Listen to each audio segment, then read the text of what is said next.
کیا تمہیں یہ لگتا ہے کہ جیفری ایپسٹین صرف ایک کیس تھا جو کہ امریکہ میں ہوا تھا، ایک ڈسکسٹنگ آئسولیٹڈ واقعہ جو ایک پاگل امیر بڈھے نے کیا اور پھر دیٹس اٹ؟ اگر میں تم سے کہوں کہ پاکستان کے اندر ہزاروں ایپسٹینز ہر گلی، ہر شہر، ہر گاؤں میں چھپے ہوئے ہیں، اگر میں تمہیں کہوں کہ ہمارے اپنے ملک میں ایسی کہانی ہے جو کہ ایپسٹین سے بھی زیادہ ڈارک ہے، زیادہ ڈسٹربنگ ہے، تو کیا تم میرا یقین کرو گے؟ آج کی ویڈیو میں تمہیں وہ پاکستان دکھانے والی ہوں جو کوئی ڈسکس نہیں کرتا، جو کوئی نہیں دیکھتا، اور ان سارے کیسز میں ایک چیز کامن ہے، کوئی خاص آدمی، کوئی بابا، کوئی استاد، کوئی پیر۔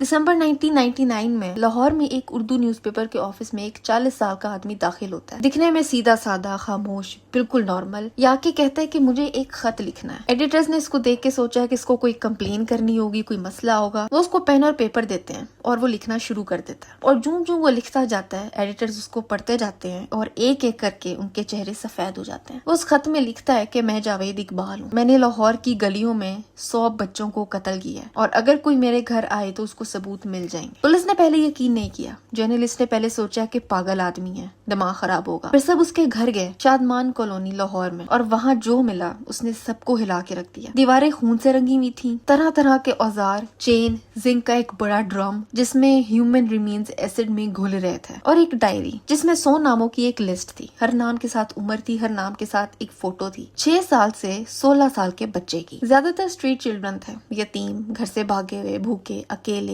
ولنریبل، جنہیں جاوید اقبال نے کھانا، شیلٹر اور پیسے آفر کیے تھے، اور یہ اس طرح سے بچوں کو پھنساتا تھا۔ اس نے پہلے اپنے گھر میں ویڈیو گیم کی شاپ لگائی، بالکل فری، پھر جیم، سب صرف ایک کام کے لیے تاکہ بچے اس کے پاس آتے رہیں۔ اس نے خود بتایا کہ 6 مہینے میں جون 1999 سے نومبر 1999 تک اس نے 100 بچوں کا گلا دبا کے ان کو مارا، ڈسممبر کیا اور ہائیڈروکلورک ایسڈ میں گلا دیا، اور اس کے بعد دریائے راوی میں اس ایسڈ کو بہا دیا، اور یہ سب لاہور میں ہو رہا تھا پورے 6 مہینے سے۔ ایک عام محلہ، عام سا گھر، عام سا آدمی، اور کسی کو خبر ہی نہیں تھی کہ اس گھر میں چل کیا رہا ہے۔ جاوید اقبال کے خلاف 1985 اور 1990 میں بھی کمپلینٹس تھیں سوڈمی کی، اور پولیس نے کچھ نہیں کیا۔ اس وقت اگر پولیس نے کچھ کیا ہوتا تو شاید 100 زندگیاں بچ جاتی۔ کورٹ نے جاوید اقبال کو فیصلہ سنا دیا کہ اس کو وہی موت دی جائے جو اس نے دوسروں کو دی ہے، اسی طرح سے اس کا گلا دبا کے اس کو مارا جائے، اسی طرح سے ڈسممبر کیا جائے، اسی طرح سے ایسڈ میں ڈال دیا جائے۔ لیکن پھر یہ حکم واپس ہو گیا، لائف سینٹینس ملی، اور اکتوبر 2001 میں وہ اپنے سیل میں مرا ہوا ملا۔ آفیشلی سیوسائیڈ تھا، لیکن سیل میں ٹارچر کے نشان اس پر موجود تھے۔ اس کے ساتھ اس کا ساتھی بھی اسی رات مارا گیا تھا۔ کنسپیریسی تھیورسٹ کہتے ہیں کہ کچھ پاورفل لوگ تھے جو چاہتے تھے کہ وہ کبھی بھی بات نہ کرے۔ حقیقت کیا ہے کبھی پتہ نہیں چل سکی۔ 40 سال کا علی نواز لغاری سندھ کے ایک گاؤں میں مٹیاری ڈسٹرکٹ میں ایک چھوٹے سے گھر میں رہتا تھا۔ اس کے 6 بچے تھے۔ وہ کالا جادو سیکھنے کے لیے اپنے ایک پیر کے پاس گیا، اور اس پیر نے اسے کہا کہ جادو سیکھنے کے لیے اسے پہلے چلہ کرنا ہوگا، 40 دن کی روحانی محنت، اور اس چلے کے دوران اسے کچھ قربانی دینی ہوگی تاکہ ابلیس خوش ہو اور اس کو ڈارک پاورز دیتے۔ پاورز میں لوہے کو سونا بنانے کی طاقت، جوانی واپس ملنے کی گارنٹی، اور کالے جادو میں مہارت حاصل ہونا شامل تھا۔ علی نواز نے ایک رات اپنے 5 بچوں کو جو سو رہے تھے اپنے ہاتھوں سے ایک ایک کر کے قتل کر دیا۔ ایک کی عمر 3 سال تھی، ایک 13 سال کا تھا، 2 بیٹیاں، 3 بیٹے۔ پولیس نے اس کو اریسٹ کر لیا، اور 1 گھنٹے کے اندر ہی اس نے ایک سپاہی کی بندوق چھینی اور بھاگنے کی کوشش کی۔ پولیس کی گولی لگی اور وہ مارا گیا۔ پولیس نے نہ اس کی آخرت چھوڑی نہ دنیا۔ پنجاب کے بھکر ڈسٹرکٹ میں دریا خان کے قریب ایک چھوٹا سا گاؤں ہے، بہاور کلان۔ یہ اتنا چھوٹا ہے کہ پاکستان کے زیادہ تر لوگ آج بھی اس کا نام نہیں جانتے۔ اس گاؤں میں 640 سال پرانا ایک قبرستان تھا۔ اس قبرستان کے کیئر ٹیکر غلام حبیب 30 سال سے وہاں کام کر رہا تھا، اور ان 30 سالوں میں اس نے ایک بات دیکھی جو اس نے کبھی کسی کو نہیں بتائی، اس لیے کہ اس کو دھمکیاں ملتی تھیں۔ اصل میں 2 بھائی تھے، محمد عارف علی اور محمد فرمان علی، جو رات کے اندھیروں میں قبرستان آتے تھے، تازی دفن لاشیں نکالتے تھے، گھر لے جاتے تھے اور ان کو کھاتے تھے۔ اپریل 2011 میں 24 سال کی نسرین بی بی کی قبر اس کی فیملی کو ڈسٹربڈ حالت میں ملی۔ فیملی فاتحہ پڑھنے آئی تو قبر کھودی ہوئی تھی، یوں لگ رہا تھا جیسے لاش کو نکالا گیا ہو۔ غلام حبیب نے تب سب کچھ بول دیا۔ پولیس عارف اور فرمان کے گھر گئی تو وہاں ایک عورت کی لاش ملی، کچھ جسمانی اعضاء کا سالن بنا ہوا تھا اور کچھ بکھرے پڑے تھے۔ یہ 2 بھائی 150 سے زیادہ لاشیں اس قبرستان سے نکال کر کھا چکے تھے سالوں سے، اور یہ دونوں خود پولیس کو بتا رہے تھے کہ انہوں نے یہ سب ابلیس کی طاقت حاصل کرنے کے لیے کیا، سپر نیچرل پاورز کے لیے، امورٹیلٹی کے لیے۔ پاکستان میں کینیبلزم کے خلاف کوئی قانون نہیں ہے۔ اگر ایک انسان دوسرے انسان کو کھا رہا ہے تو اس کے لیے کوئی قانون ہی نہیں ہے، تو اس لیے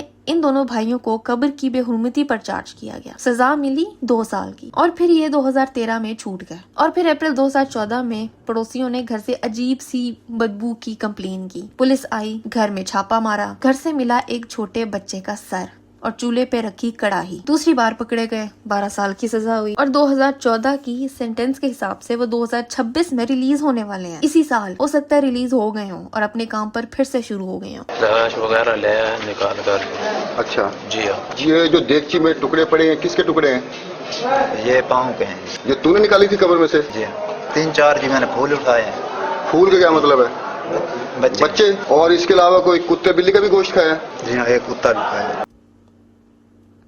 2016 میں سندھ کا بدین ڈسٹرکٹ ایک گاؤں میں رہتا ایک نوجوان سکندر باگرانی، اس کا ایک ماموں تھا احسان باگرانی، جو خود کو علاقے کا بہت بڑا عامل کہتا تھا، کالے جادو کا استاد۔ سکندر اپنے ماموں سے کالا جادو سیکھنا چاہتا تھا۔ احسان نے کہا کہ یہ صرف تھیوری سے نہیں سیکھا جاتا، تم کو کچھ دینا پڑے گا، اور وہ دینا تھا بچوں کا خون۔ سکندر نے 2 چھوٹے بچوں کو کڈنیپ کیا، مارا اور ان کی لاشیں قریب کی نہر میں پھینک دی۔ جب پکڑا گیا تو کنفیس کیا کہ اس سے پہلے اس نے ایک 6 سال کے بچے کو بھی مارا تھا، نصیر کنال میں پھینکا تھا۔ 3 بچے، 3 زندگیاں۔ اور پکڑے جانے کے بعد سکندر نے کہا کہ میں نے یہ سب اپنے ماموں کے کہنے پہ کیا تھا تاکہ وہ مجھے کالا جادو سکھائے۔ 2014 میں پنجاب کے بہاول نگر میں ایک گاؤں مبارک آباد میں ایک پیر تھا محمد صابر، 5 سال سے لوگوں میں مشہور تھا۔ کہتا تھا کہ وہ بیماروں کو ٹھیک کرتا ہے، کالے جادو کا توڑ کرتا ہے۔ علاج کے لیے وہ اپنے مریدوں پر جانوروں کا خون چھڑکتا تھا تاکہ وہ برے جنات سے بچے رہیں۔ اور پھر ایک دن اس نے ایک اناؤنسمنٹ کی کہ وہ ایک آدمی کو مار کے واپس سے زندہ کر کے معجزہ کر کے دکھائے گا۔ شرط صرف یہ تھی کہ جو بھی والنٹیئر یہ کرنے کے لیے تیار ہے وہ شادی شدہ ہونا چاہیے اور اس کے بچے ہونے چاہیے۔ ایک 40 سال کا دہاڑی دار مزدور محمد نیاز، 6 بچوں کا باپ، خود آگے آیا اور کہا کہ میں والنٹیئر ہوں۔ نیاز کو ایک میدان میں ایک ٹیبل پہ لٹا دیا گیا، ہاتھ پاؤں باندھ دیے گئے، اور محمد صابر نے لوگوں کے سامنے، گواہوں کے سامنے کھلم کھلا اس کی گردن کاٹ دی۔ پھر کچھ جنتر منتر پڑھے اس امید سے کہ نیاز زندہ ہو جائے گا، لیکن کچھ نہیں ہوا۔ نیاز کا قتل ہو گیا۔ صابر نے جب دیکھا کہ معجزہ تو ہو نہیں رہا، جنتر منتر کام نہیں کر رہے، تو اس نے بھاگنا شروع کر دیا۔ لوگوں نے اس کو پکڑا، پولیس کے حوالے کیا، اس کا مرڈر کیس بنا۔ لیکن سب میں ڈسٹربنگ بات یہ تھی کہ نیاز کی اپنی بہن سمینہ نے میڈیا سے کہا کہ میں کیوں روں، مجھے پتا ہے کہ میرا بھائی جنت میں ہے کیونکہ اس نے اپنی جان اپنے پیر کے لیے دی ہے۔ یہ تو ایک نعمت ہے، یہ اس کے لیے بلیسنگ ہے کہ وہ جنت میں جائے گا۔ اس کی بہن کو اپنے بھائی کی موت کا کوئی غم نہیں تھا، اس لیے کہ اس کو اس پیر پہ اتنا گہرا یقین تھا کہ اپنے بھائی کا قتل اس کو قربانی لگ رہی تھی۔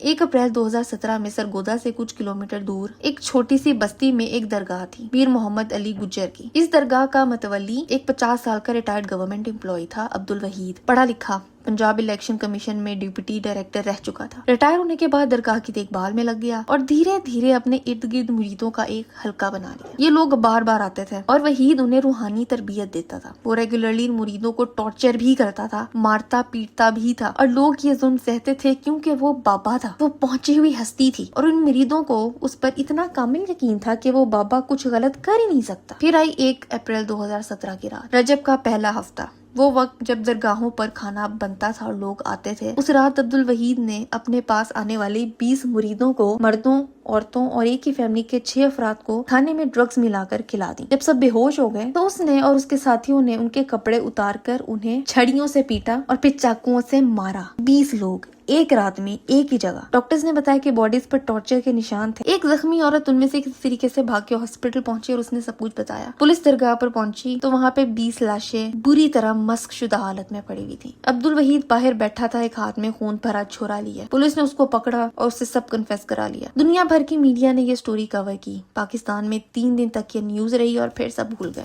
7 کہانیاں، 7 الگ جگہیں، 7 الگ واقعات، ایک لاہور کا، ایک سندھ کا گاؤں، ایک بھکر، ایک بدین، ایک بہاول نگر، ایک سرگودا، اور یہ صرف وہ ہیں جو کہ میڈیا نے کور کی ہیں۔ یہ صرف وہ ہیں جہاں پہ لاشیں مل گئی ہیں، یہاں تو کوئی زندہ بچ گیا تو اس نے سب کچھ بتا دیا۔